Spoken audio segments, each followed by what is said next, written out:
kalau kita lihat tadi alur cerita daripada peristiwa ijazah Pak Jokowi sekarang ya. Memang kalau kita lihat dari runtutan permasalahan ini sangat ironis ya. Hasil daripada pelaporan para mereka-mereka yang mengaku dari TPUA terhadap keabsahan daripada ijazah Jokowi. Saya sudah pernah mengatakan bahwa 2 kali jadi wali kota ini secara ilmu logika loh ya. 2 kali jadi wali kota, sekali jadi gubernur, 2 kali jadi presiden.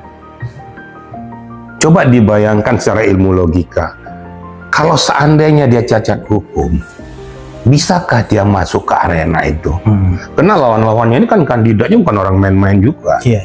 Bahkan di presiden itu kandidat lawan daripada beliau ini adalah presiden yang saat sekarang ini, Pak Prabowo.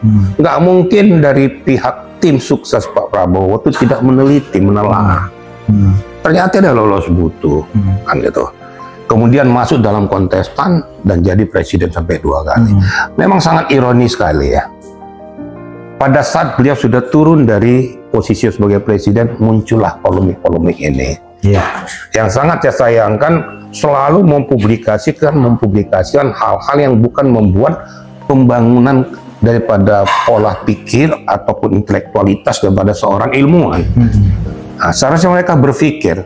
Itu dikatakan tadi oleh Pak Pitra bahwa dari UGM sendiri sudah merilis, mempublikasikan. Kemudian dari Bareskrim sudah menyatakan melalui laboratorium forensik. Nah sekarang kalau sudah begini, apalagi yang mau mereka harapkan? Nah, kalau seandainya sudah tidak percaya lagi dengan hukum Indonesia, mau jadi apa lagi? Nah, menurut hemat saya, dengan peristiwa-peristiwa yang sangat krusial ini, harus diberikan betul-betul edukasi hukum kepada masyarakat dan segera saja dituntaskan. Jadi jangan lagi berlarut-larut seperti kayak gini. Kalau memang pihak Polda sudah menerima laporan, itu ditingkatkan saja lidik jadi sidik. Nah, sekarang kalau diambil pembuktiannya kan sudah jelas, ya.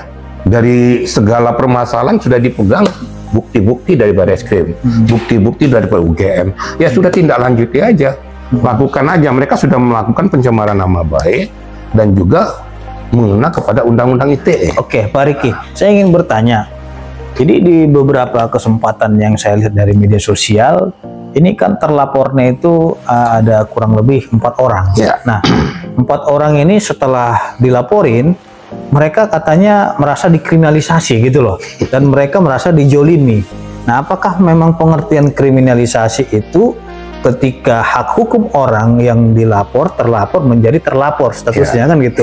Nah, dan ketika orang yang melaporkan yang merasa dituduh, merasa dia dipitnah ataupun pencemaran baik, dia melaporkan orang yang menuduh itu, apakah memang kategori kriminalisasi itu seperti itu gitu loh? Katanya dia dengan alasan untuk penelitian, kajian, dan lain-lain. Nah, dari sudut pandang mantan penyidik seperti apa? Kalau dikatakan kriminalisasi ini sangat sumir ya. Kalau seandainya seseorang melaporkan telah terjadi suatu perbuatan tindak pidana, faktanya sudah dibuktikan memang tidak terjadi perbuatan itu. Lah kemudian pihak yang merasa dirugikan melaporkan itu, ya sah-sah saja secara hukum. Terus kriminalisasinya di mana? Nah untuk itu maka saya karena kata mereka penelitiannya dilaporin gitu. Penelitian model apa? Mereka meneliti sendiri atau berdasarkan akidah hukum?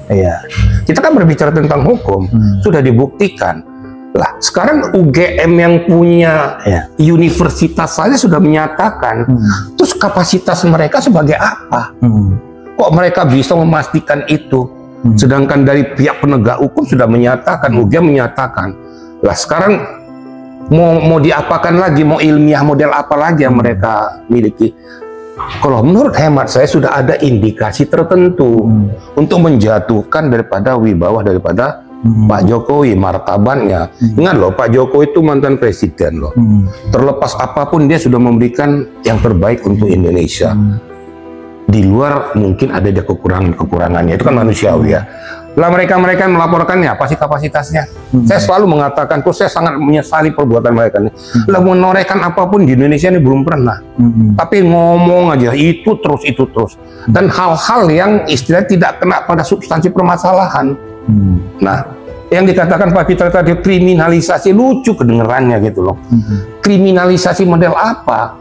Makanya untuk membuktikan ini ya kita bermohon pada pihak penegak hukum segera saja tunjukkan bahwa mereka bukan dikriminalisasi, tapi hukum ditegakkan, justru membuat masyarakat mengerti dan memahami bahwa oh memang sebenarnya proses hukum seperti ini, dan mereka sebenarnya bukan untuk memberikan pengembangan edukasi masyarakat, tapi membuat carut marut gitu loh. Menjadi persoalan kan begini, di dalam suatu tindak pidana kan dan perbuatan-perbuatan keterangan-keterangan yang kita katakanlah adalah salah satu yang menuduh ini menyampaikan tunjukin aja Pak ijazahnya, tunjukin gitu kan. Apakah di dalam pidana itu terduga itu yang harus membuktikan atau memang yang menuduh yang membuktikan? Karena mereka ini bilang mahasiswa juga kan pengen lihat kan ijazah dari Pak Joko itu seperti apa gitu kan, tapi sudah menuduh gitu loh kan. Nah, saya juga berpikir ini mindset seperti ini dalam konteks hukum pidana itu memang apakah hukum pidana itu mengatur kita yang menuntut ya, terus yang tertuntut itu yang harus membuktikan bahwasanya dia palsu ya. Itu bagaimana dari segi pandangan hukum pidana? Ya, ini sangat lucu gitu ya. Selucu kan kalau seseorang pengen tahu, dia mendalilkan, berarti dia harus membuktikan dalilnya ini. Terus apa kewajiban daripada Pak Jokowi untuk menunjukkan ijazahnya kepada orang yang tidak punya kapasitas? Dia kan tidak punya kapasitas, sudah kita tunjukkan. Alasan dia untuk masyarakat rakyat katanya. Untuk apa? Dan rakyat banyak. Apa kaitan hukumnya? Kalau gitu nanti saya punya sesuatu, saya harus tunjukkan untuk menunjukkan keasliannya. Lah hakmu apa? Kapasitasmu apa? Kan nggak ada relevansinya. Ini menurut hemat saya sudah mencari-cari. Jadi katanya seorang ilmuwan, tapi nggak ngerti ilmu. Nggak bisa menerapkan ilmu itu dengan baik. Lah masalah akidah hukum aja nggak paham. Mau suruh tunjukin, apalagi yang saya lihat itu ditunjukkan lagi ijazah salinan-salinan, kemudian mau dipadukan kepada yang asli. Intinya yang punya hak kewenangan untuk meminta pertanggungjawaban itu adalah orang-orang yang berada di barikade hukum, contohnya dari pihak kepolisian, kejaksaan, dan kehakiman. Di luar daripada itu tidak punya hak, tidak punya legal standing. Untuk apa kamu? Itu namanya udah mencari-cari. Menurut hemat saya sudah segera saja gitu loh. Orang-orang kayak gini membuat carut marut di negara Republik Indonesia, nggak punya hak. Apalagi mengatasnamakan rakyat mana yang kamu atasnamakan. Nggak ada, rakyat sudah muak dengan peristiwa ini sebenarnya. Tapi cuma Pak Mitra, saya minta juga dengan sangat juga kepada kita publik siapapun, jangan menarik-narik kepada siapa di belakangnya ini. Kita kan ansih berbicara tentang masalah akidah hukum. Nah, jangan menarik kepada ada di belakangnya partai politik segala macam menunggangi itu. Sebenarnya itu sudah cari-cari, sebenarnya nggak perlulah kita menarik-narik ke arah sana ya.